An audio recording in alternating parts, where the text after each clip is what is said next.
سورۃ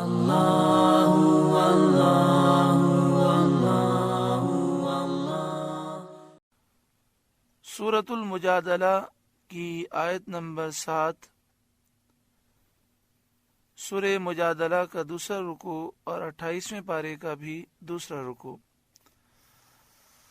اللہ رب العالمین نے ارشاد فرمایا، الم تر ان اللہ یعلم ما فی السماوات وما فی الارض، اے سننے والے کیا تو نے نہ دیکھا کہ اللہ جانتا ہے جو کچھ آسمانوں میں ہے اور جو کچھ زمین میں ہے۔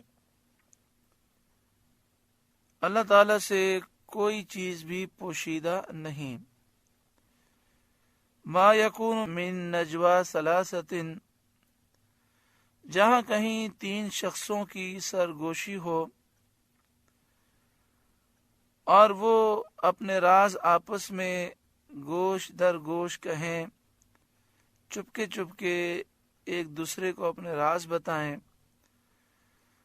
اور اپنی مشاورت پر کسی کو مطلع نہ کریں، اپنے مشورے پر، اپنی خفیہ گفتگو پر کسی کو مطلع نہ کریں۔ ما یکون من نجوا ثلاثۃ، جہاں کہیں 3 شخصوں کی سرگوشی ہو، الا هو رابعهم، تو چوتھا اللہ موجود ہے، یعنی اللہ تعالیٰ انہیں مشاہدہ کرتا ہے، انہیں دیکھتا ہے اور ان کے رازوں کو جانتا ہے۔ ولا خمسۃ، اور 5 کی سرگوشی ہو، 5 افراد مل کر آپس میں چپکے چپکے بات کریں، الا هو سادسهم، تو چھٹا وہ ہے، یعنی اللہ تعالی انہیں دیکھ رہا ہے، ان کے رازوں کو جانتا ہے۔ ولا ادنا من ذالک، اور نہ اس سے کم، یعنی 5 اور 3 سے کم، ولا اکثر، اور نہ اس سے زیادہ کی، الا هو معهم اینما کانوا، مگر یہ کہ وہ ان کے ساتھ ہے جہاں کہیں ہوں، یعنی اللہ تعالیٰ اپنے علم و قدرت سے ان کے ساتھ ہے، چاہے وہ 3 افراد ہوں، 5 افراد ہوں، یا اس سے کم ہوں یا اس سے زیادہ ہوں۔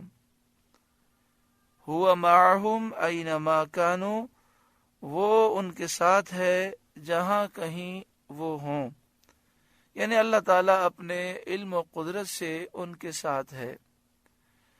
ثم ینبئهم بما عملوا یوم القیامہ، پھر انہیں قیامت کے دن بتا دے گا جو کچھ انہوں نے کیا۔ ان اللہ بکل شیء علیم، بے شک اللہ سب کچھ جانتا ہے۔ الم تر الی الذین نہوا عن النجوى، کیا تم نے انہیں نہ دیکھا جنہیں بری مشورت سے منع کیا گیا تھا، جنہیں برا مشورہ اور بری سرگوشی سے منع کیا گیا تھا۔ ثم یعودون لما نہوا عنہ، پھر وہ وہی کرتے ہیں جس کی ممانعت ہوئی تھی، جس کام سے انہیں منع کیا گیا تھا یہ وہی کام کرتے ہیں۔ یہ آیت یہودیوں اور منافقوں کے بارے میں نازل ہوئی، جو آپس میں سرگوشیاں کرتے تھے، چپکے چپکے باتیں کرتے تھے، آہستہ آہستہ گفتگو کرتے اور مسلمانوں کی طرف دیکھتے جاتے اور آنکھوں سے ان کی طرف اشارے کرتے جاتے تاکہ مسلمان سمجھیں کہ ان کے خلاف کوئی پوشیدہ بات ہے اور اس سے مسلمانوں کو رنج ہو۔ ان کی اس حرکت سے مسلمانوں کو غم ہوتا تھا اور وہ کہتے تھے کہ شاید ان لوگوں کو ہمارے ان بھائیوں کی نسبت قتل یا شکست کی کوئی خبر پہنچی جو جہاد میں گئے ہیں۔ ان مسلمانوں کے دل میں خیال آتا کہ شاید انہیں ان مسلمانوں کی خبر پہنچی ہوگی جو جہاد میں گئے، شاید مسلمان جو جہاد میں گئے وہ شہید ہو گئے یا انہیں شکست ہو گئی، اور یہ اسی کے متعلق باتیں بناتے اور اشارے کرتے ہیں۔ مسلمان یہ سمجھتے تھے۔ جب یہ حرکات منافقین کی بہت زیادہ ہوئیں اور مسلمانوں نے سید عالم صلی اللہ علیہ وآلہ وسلم کے حضور میں اس کی شکایتیں کیں تو سید عالم صلی اللہ علیہ وآلہ وسلم نے سرگوشی کرنے والوں کو منع فرما دیا، لیکن وہ باز نہ آئے اور یہ حرکت کرتے ہی رہے۔ اس پر یہ آیت کریمہ نازل ہوئی، الم تر الی الذین نہوا عن النجوی، کیا تم نے انہیں نہ دیکھا جنہیں برا مشورہ کرنے سے منع فرمایا گیا تھا، ثم یعودون لما نہوا عنہ، پھر وہ وہی کرتے ہیں جس سے منع کیا گیا تھا، وَيَتَنَاجَوْنَ بِالْإِثْمِ وَالْعُدْوَانِ، اور آپس میں وہ گناہ اور حد سے بڑھنے، وَمَعْصِيَةِ الرَّسُولِ، اور رسول کی نافرمانی کے مشورے کرتے ہیں۔ گناہ اور حد سے بڑھنا یہ ہے کہ مکاری فریب کے ساتھ سرگوشیاں کر کے مسلمانوں کو رنج و غم میں ڈالتے ہیں، اور نبی اکرم صلی اللہ علیہ وآلہ وسلم کی نافرمانی یہ ہے کہ منع کرنے کے باوجود باز نہیں آتے، اور یہ بھی کہا گیا کہ ان میں ایک دوسرے کو رائے دیتے تھے کہ رسول کی نافرمانی کرو، آپس میں یہ مشورہ کرتے تھے اس بات کا، ایک دوسرے کو وہ یہ سبق پڑھاتے تھے کہ رسول اللہ صلی اللہ علیہ وسلم کی نافرمانی کرو۔ وَإِذَا جَاءُوكَ حَيَّوْكَ بِمَا لَمْ يُحَيِّكَ بِهِ اللَّهُ، اور جب آپ کے حضور حاضر ہوتے ہیں تو ان لفظوں سے آپ کو سلام کرتے ہیں جو لفظ اللہ نے آپ کے اعزاز میں نہ کہے۔ یعنی یہودی نبی کریم صلی اللہ علیہ وسلم کے پاس آتے تو کہتے السلام علیک، سام موت کو کہتے ہیں، السلام علیکم، جیسے آج کل ہمارے یہاں بھی بعض لوگ سلام کرتے ہوئے اس طرح کہہ دیتے ہیں السلام علیکم یا السلام علیکم، تو سام جو ہے یہ موت کو کہتے ہیں، تو السلام علیکم یا السلام علیکم کے معنی ہے تجھ پر موت ہو۔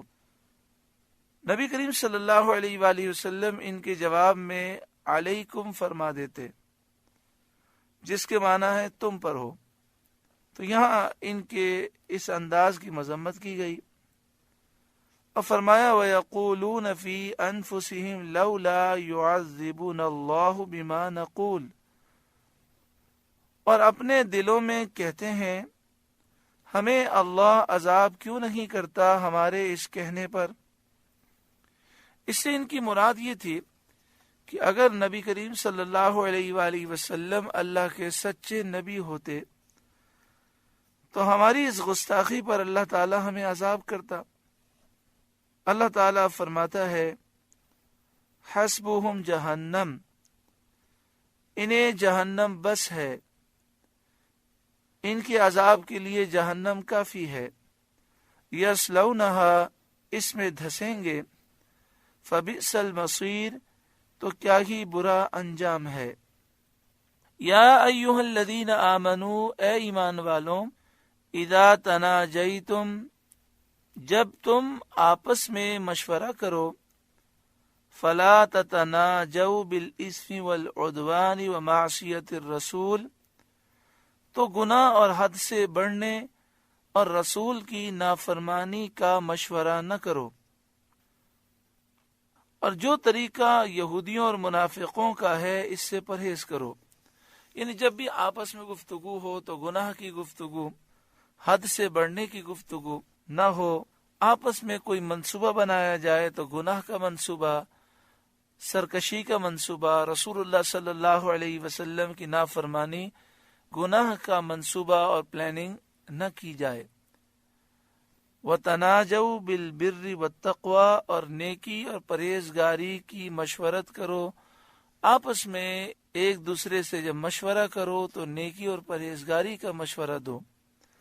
وَاتَّقُوا اللَّهَ الَّذِي إِلَيْهِ تُحْشَرُونَ، اور اللہ سے ڈرو جس کی طرف اٹھائے جاؤ گے۔ إِنَّمَا النَّجْوَى مِنَ الشَّيْطَانِ، وہ مشورہ کرنا تو شیطان ہی کی طرف سے ہے۔ یعنی جس مشورے میں گناہ، حد سے بڑھنا اور رسول کریم صلی اللہ علیہ وسلم کی نافرمانی ہو، وہ شیطان کی طرف سے ہے۔ شیطان اپنے دوستوں کو اس پر ابھارتا ہے۔ لِيَحْزُنَ الَّذِينَ آمَنُوا، اس لیے کہ ایمان والوں کو رنج دے، غم دے۔ وَلَيْسَ بِضَارِّهِمْ شَيْئًا إِلَّا بِإِذْنِ اللَّهِ، اور وہ ان کا کچھ نہیں بگاڑ سکتا اللہ کے حکم کے بغیر۔ وَعَلَى اللَّهِ فَلْيَتَوَكَّلِ الْمُؤْمِنُونَ، اور مسلمانوں کو اللہ ہی پر بھروسہ کرنا چاہیے کہ اللہ پر بھروسہ کرنے والا نقصان میں نہیں رہتا۔ یا ایھا الذین آمنوا، اے ایمان والوں، اذا قیل لکم، جب تم سے کہا جائے، تفسحوا فی المجالس، مجلسوں میں جگہ دو، فافسحوا، تو جگہ دو، یفسح اللہ لکم، اللہ تمہیں جگہ دے گا۔ اس آیت کریمہ کا شان نزول یہ ہے، نبی کریم صلی اللہ علیہ وآلہ وسلم بدر میں حاضر ہونے والے صحابہ کرام کی عزت کرتے تھے۔ ایک روز چند بدری صحابہ ایسے وقت پہنچے جبکہ مجلس شریف بھر چکی تھی۔ انہوں نے حضور صلی اللہ علیہ وآلہ وسلم کے سامنے کھڑے ہو کر سلام عرض کیا۔ حضور صلی اللہ علیہ وآلہ وسلم نے جواب دیا، پھر انہوں نے حاضرین کو سلام کیا، انہوں نے جواب دیا، پھر وہ اس انتظار میں کھڑے رہے کہ ان کے لیے مجلس میں جگہ کی جائے، مگر کسی نے جگہ نہ دی۔ یہ سید عالم صلی اللہ علیہ وآلہ وسلم کو گراں گزرا، تو حضور صلی اللہ علیہ وآلہ وسلم نے اپنے قریب والوں کو اٹھا کر ان کے لیے جگہ کی۔ اٹھنے والوں کو اٹھنا شاک ہوا، اس پر یہ آیت کریمہ نازل ہوئی اور حکم دیا گیا کہ مجلسوں میں جب تم سے کہا جائے کہ جگہ دو تو جگہ دو، اللہ تمہیں جگہ دے گا۔ اس آیت کا حکم عام ہے، جب بھی ہم بیٹھے ہوں کسی مجلس میں، کسی پروگرام میں، اور کوئی اندر داخل ہو بیٹھنا چاہے تو ہمیں چاہیے کہ ہم اس کے لیے جگہ کریں اور تھوڑا تھوڑا کھسک کر مزید جو ہے قریب قریب ہو جائیں تاکہ آنے والوں کے لیے جگہ ہو۔ یہاں تک کہ فرمایا گیا کہ اگر جگہ موجود و کشادہ ہو اور کوئی قریب آ کر بیٹھے تو اس کا دل خوش کرنے کے لیے تھوڑا سا اس کی تعظیم میں کھسک جائیں، تو اس سے اس کا دل خوش ہوگا کہ اس نے میری تعظیم کی اور میرے لیے وہ جگہ کر رہا ہے۔ اللہ تبارک و تعالی جنت میں جگہ عطا فرمائے گا۔ وَإِذَا قِيلَ انشُزُوا، اور جب کہا جائے اٹھ کھڑے ہو، نماز کے لیے کھڑے ہو جاؤ، یا جہاد کے لیے، یا اور کسی نیک کام کے لیے، اور اسی میں داخل ہے تعظیم ذکر رسول صلی اللہ علیہ وسلم کے لیے کھڑا ہونا۔ یعنی جب مجلس میں سب بیٹھے ہوں تو ہم بیٹھے رہیں، اور بیٹھ کر لوگ صلاۃ و سلام پڑھ رہے ہوں تو ہم بیٹھ کے پڑھیں، اور جب ساری مجلس کھڑی ہو جائے تو مجلس کی مخالفت نہیں کرنی چاہیے اور نیک کام میں کھڑے ہو کر صلاۃ و سلام پڑھیں۔ وَإِذَا قِيلَ انشُزُوا، اور جب کہا جائے اٹھ کھڑے ہو، فَانشُزُوا، تو اٹھ کھڑے ہو۔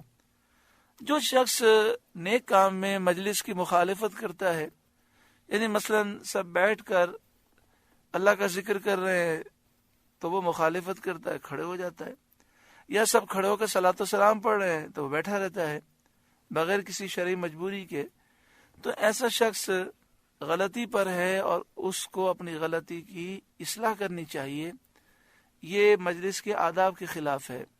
یرفع اللہ الذین آمنوا منکم والذین اوتوا العلم درجات، اللہ تمہارے ایمان والوں کے اور ان کے جن کو علم دیا گیا درجے بلند فرمائے گا۔ یہ درجے بلند ہوں گے اللہ اور اس کے رسول صلی اللہ علیہ وسلم کی اطاعت و فرمانبرداری کرنے کی وجہ سے۔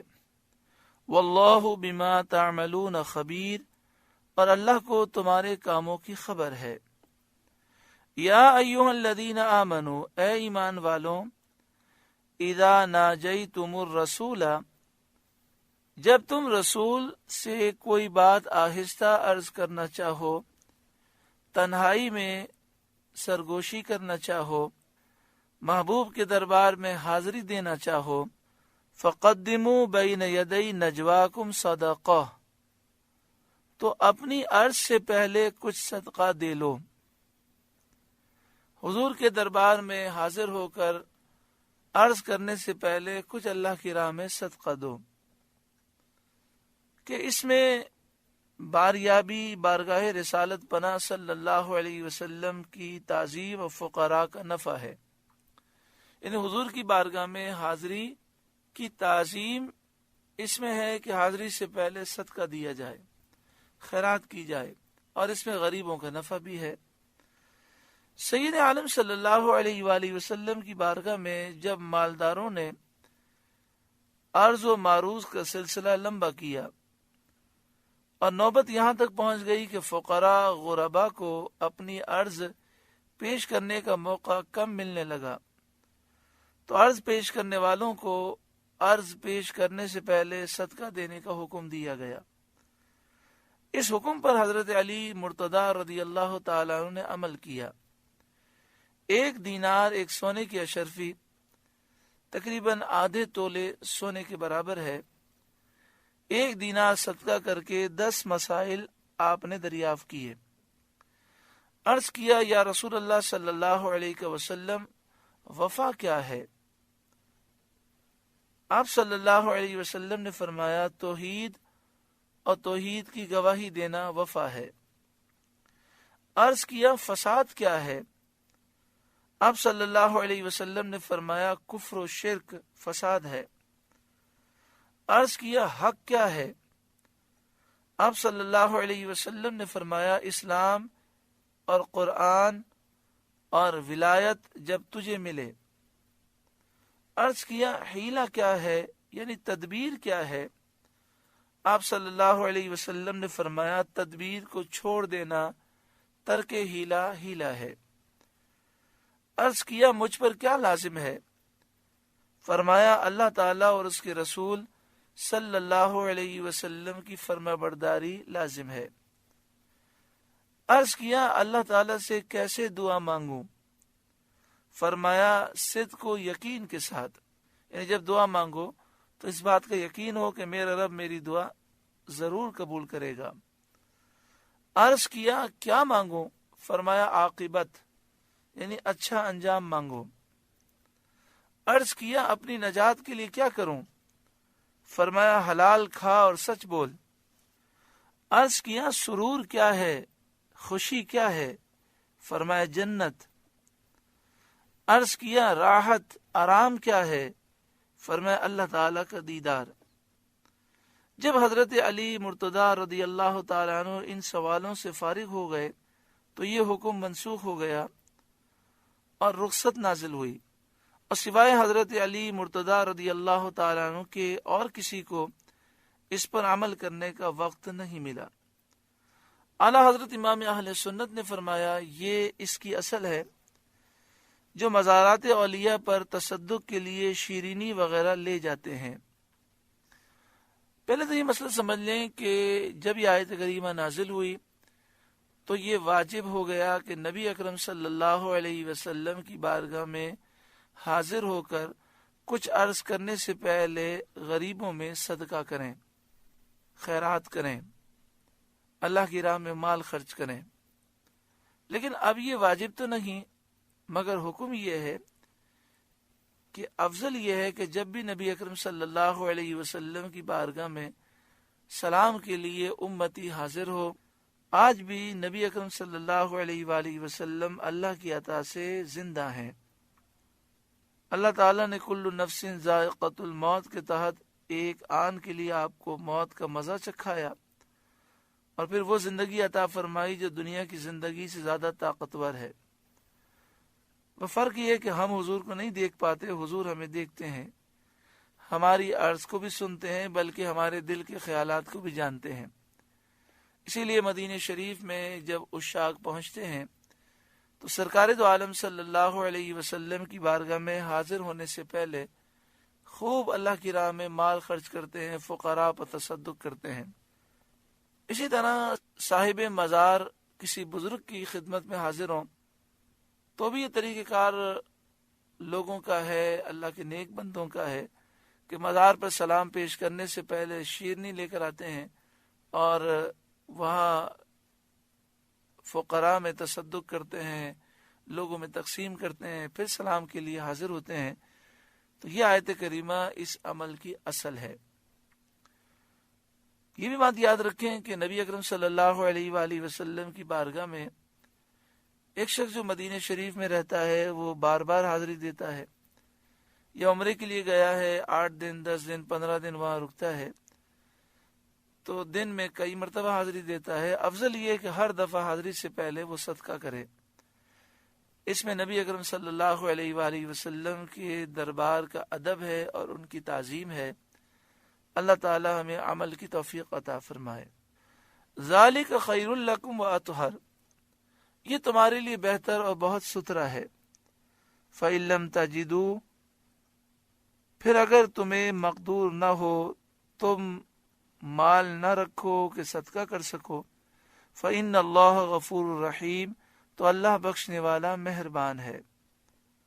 اشفقتم ان تقدموا بین یدی نجواکم صدقات، کیا تم اس سے ڈرے کہ تم اپنی عرض سے پہلے کچھ صدقہ دو؟ یعنی اپنی غریبی اور ناداری کے سبب تم اس بات سے ڈر گئے کہ تم اپنی عرض سے پہلے کچھ صدقہ دو، یعنی تم نے سوچا کہ ہمارے پاس تو کچھ بھی نہیں، ہم کیا پیش کریں۔ فَإِذْ لَمْ تَفْعَلُوا، پھر جب تم نے یہ نہ کیا، وَتَابَ اللَّهُ عَلَيْكُمْ، اور اللہ نے اپنی مہربانی سے، اپنی رحمت سے تم پر رجوع فرمائی اور ترک تقدیم صدقہ کا مواخذہ تم پر سے اٹھا لیا اور تم کو اختیار دے دیا کہ اگر صدقہ دینا چاہتے ہو تو دو، اور اگر بغیر صدقے کے بھی حاضری دے دو تو تم مجرم نہیں ہوگے۔ فَأَقِيمُوا الصَّلَاةَ، تو نماز قائم رکھو، وَآتُوا الزَّكَاةَ، و زکوٰۃ دو، وَأَطِيعُوا اللَّهَ وَرَسُولَهُ، اور اللہ اور اس کے رسول کے فرمانبردار رہو، وَاللَّهُ خَبِيرٌ بِمَا تَعْمَلُونَ، اور اللہ تمہارے کاموں کو جانتا ہے۔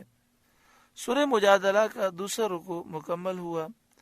اللہ رب العالمین اس رکوع کے نور سے ہمارے قلوب کو روشن منور فرمائے۔ اللہ اللہ اللہ